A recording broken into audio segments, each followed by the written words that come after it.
Miss Nicole and I'm a children's librarian from the Central Library. Today we are going to make sparkly ornaments made out of borax, which is a laundry detergent. The first thing we want to do is take some pipe cleaners and form them into a shape. You can see I made one in the shape of a star. Whatever shape we make has to fit into our jar. So we want to make sure that we make it small enough so that it doesn't touch any of the sides. Once we have our shape, we're going to tie it to the one end of a ribbon, and the other we're going to tie onto the other end of a pencil. That way it can stay inside the jar without touching the bottom or the sides. So I'm just going to loop this around one more time, and then we're going to tie it off. And it's okay if there's a little bit of extra at the edge. This will allow us to hang it. Now all of the supplies that you need are going to be attached to the video as well. We're going to need a couple different things for this video, things that are normally found around the house, like a wide mouth jar, a pencil, some ribbon, and some boiling hot water. You might also need an adult for this one. So now that we have our wide mouth jar, we're going to add boiling water about 3/4 of the way full. And I just have a measuring cup, so I know exactly how much water I'm adding to my cup. There's 1 cup. Now I know that the tea that I've made, the hot water for my tea kettle, can hold about 3 cups. Make sure that you count how many cups are in your glass, because that's going to be the amount of borax that we're going to pour in too. So I've got just about 3 cups of water from my teacup. We're going to pour those into the glass. We're going to make sure the glass is about 3/4 of the way full, or just enough so that your entire shape sits in the glass. Next, we're going to add our borax. For every 1 cup of water that we add, we're going to add 3 tablespoons of borax. So if I've added 3 cups of water, and I need 3 tablespoons of borax per cup, how many tablespoons of borax do I need?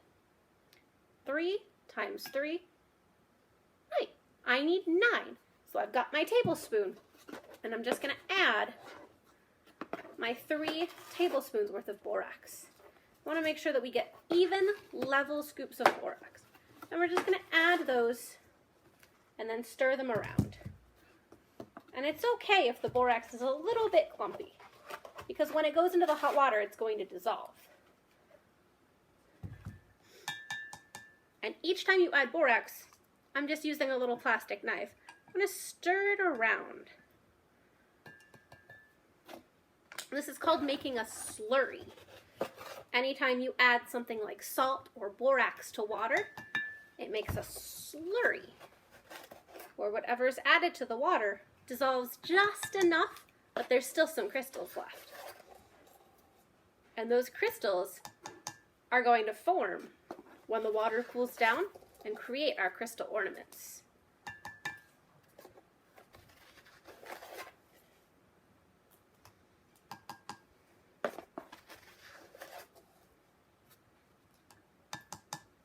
Now you can see my water is getting cloudier now that I've added some of the borax.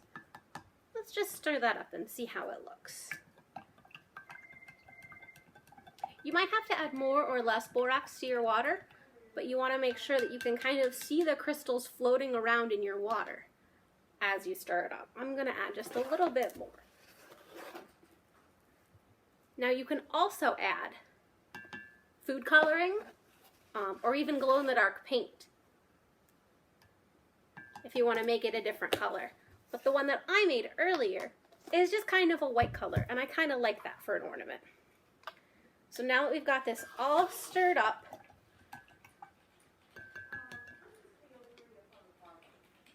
we're going to wait for the water to sit, and then we're going to add our ornament.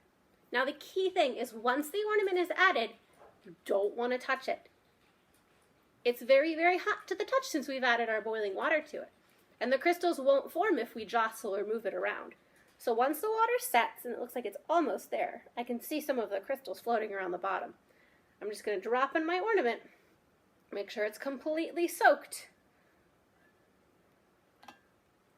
There we go. And then I'm going to let it sit. When we come back tomorrow, we'll take a look and see just how pretty our ornament is. Thanks for joining me. Hey everyone, it's Miss Nicole back to show you our crystal creation. I let it sit overnight and I just took it out of our borax solution, and here's how it came out. You can see it's a little bit puffier. You can make your crystal creation in any shape. This one I made a little bit of a different snowflake. You can see kind of how the crystals come alive. And don't forget, you can also add glow-in-the-dark paint or food coloring to your solution to make your crystals into different colors to add to your holiday tree.